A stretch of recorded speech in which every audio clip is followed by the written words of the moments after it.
Praise the Lord. ஆண்டவர் இரட்சகருமாகிய இயேசு கிறிஸ்துவின் நாமத்தினாலே உங்களை வாழ்த்துகிறேன். பிரியமானவர்களே, சந்தோஷமா இருக்கிறீங்களா? கர்த்தர் உங்க கூட இருக்கிறார். ஒவ்வொரு நாளும் அவருடைய வார்த்தைகளை கேட்டு பலனடைந்து அந்த வார்த்தைகள் மேல் விசுவாசத்தோடு ஓடிக்கொண்டிருக்கிறோம். இன்றைக்கு கூட கர்த்தர் நம்மோடு கூட பேச விரும்புகிறார். மத்தேயு 16:23 தேவனுக்கு ஏற்றவைகளை சிந்தியாமல் மனுஷருக்கு ஏற்றவைகளை சிந்திக்கிறாய் என்றார்.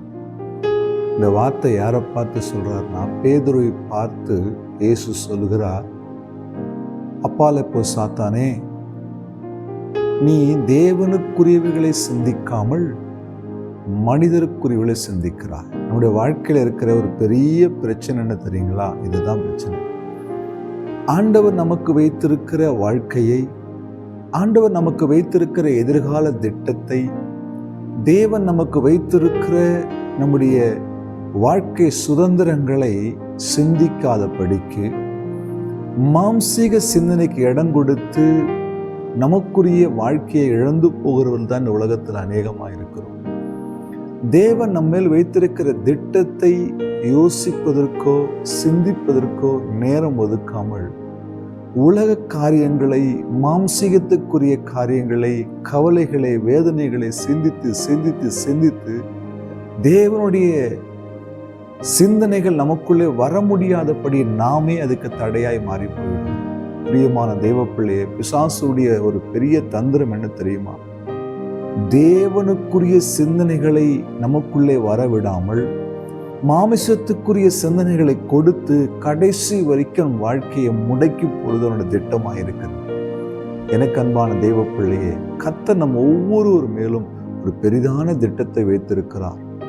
அந்த திட்டத்தை அவர் செயல்படுத்தி கொண்டிருக்கிறார். அதை நோக்கி உங்களையும் என்னையும் நகர்த்தி கொண்டிருக்கிறார்.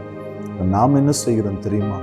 இந்த உலகத்துக்குரியவர்களை, இந்த மாமிசத்துக்குரிய காரியங்களை சிந்தித்து சிந்தித்து சிந்தித்து கடைசியாக தேவன் நம்மள் வைத்திருக்கிற திட்டத்தை அறிந்து கொள்ளாமல் நம் வாழ்க்கையை வீணாக்கி விடுகிறோம். பிரியமான தெய்வ பிள்ளைகளே, உங்கள் சிந்தனைகள் பரலோகத்துக்குரிய சிந்தனையாயிருக்கட்டும், தேவனுக்குரிய சிந்தனையாயிருக்கட்டும். மாம்சத்துக்குரிய சிந்தனைகளை உங்களை விட்டு எடுத்து போட்டு தேவனுக்குரியவர்களை சிந்திக்க நாம் ஆயத்தமாகும் போது தேவனுக்கு என்னை குறித்த என்ன நோக்கம் இருக்கும், தேவன் என் மேலே என்ன திட்டத்தை வைத்திருக்கிறார், இந்த உலகத்திலே கர்த்தர் என்னை கொண்டு என்ன செய்ய போகிறார், இந்த ஊழியத்திலே கர்த்தர் என்னை கொண்டு என்ன செய்ய போகிறார், நான் ஆண்டவருக்காக என்ன செய்ய வேண்டும் அவர் விரும்புகிறார். இப்படி நம்முடைய சிந்தனை முழுவதும் தேவனுக்குரியவர்களாய் மாறும்பொழுது நம் வாழ்க்கை ஆசீர்வாதமாய் பிரயோஜனம் உள்ளதாய் கர்த்தர் பயன்படுத்துகிறதாய் மாறிவிடும். என் அன்பு தெய்வ பிள்ளையே, தேவ கரத்துல ஒப்பு கொடுக்குறீங்களா? இதுவரைக்கும் மாமிச சிந்தனைக்கு அடிமைப்பட்டு மாமிச எண்ணங்களுக்கு இடம் கொடுத்து நீங்கள் சோர்ந்து போயிருக்கிறீங்களா? வாழ்க்கையில தோல்வி அடைஞ்சிருக்கிறீங்களா? அநேக காரியங்கள்ல இனி என்ன செய்வதும் தடுமாறி நிற்கிறீங்களா? இன்றைக்கு தேவனுக்குரியவர்களை சிந்தியுங்கள். கர்த்தர் உங்களையும் என்னையும் ஆசீர்வதித்து அவர் வைத்திருக்க திட்டத்தின் பாதையில் நம்மை நடத்துவார். நம் மீது வைத்திருக்கிற தேவ திட்டம் நிறைவேற நாம் இன்றைக்கு ஒப்பு கொடுக்க போறோம். ஒப்பு கொடுக்குறீங்களா? இருதயத்துல கையை வச்சுங்களேன், என்னோட கூட சேர்ந்து ஜெபம் பண்ணுங்க. கர்த்தர் உங்கள் வாழ்க்கையில் உங்களோடு கூட பேசுகிறதை நீங்க உணர முடியும். கண்களை மூடுவோமா? இரக்கமுள்ள அன்பின் தகப்பனே, ஆண்டவரை, இதுவரைக்கும் நாங்கள் மாமிசத்துக்குரிய சிந்தனைக்கு இடம் கொடுத்து, உலகத்துக்குரிய சிந்தனைகளுக்கு இடம் கொடுத்து, தேவன் எங்கள் மேல் வைத்திருக்கிற தேவனுடைய திட்டங்களையும், ஆண்டவரே எங்களுடைய நோக்கங்களையும், கர்த்தர் எங்களை நடத்தி வருகிற நடத்த போகிற காரியங்களையும் சிந்திக்காமல் இருந்து விட்டோம். எங்களை மன்னியும். ஒரு விசை தேவனுக்குரிய சிந்தனை எங்களுக்குள்ளே உண்டாகட்டும். ஆசீர்வதியும் காத்துக்கொள்ளும்.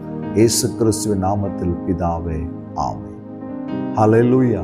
God bless you.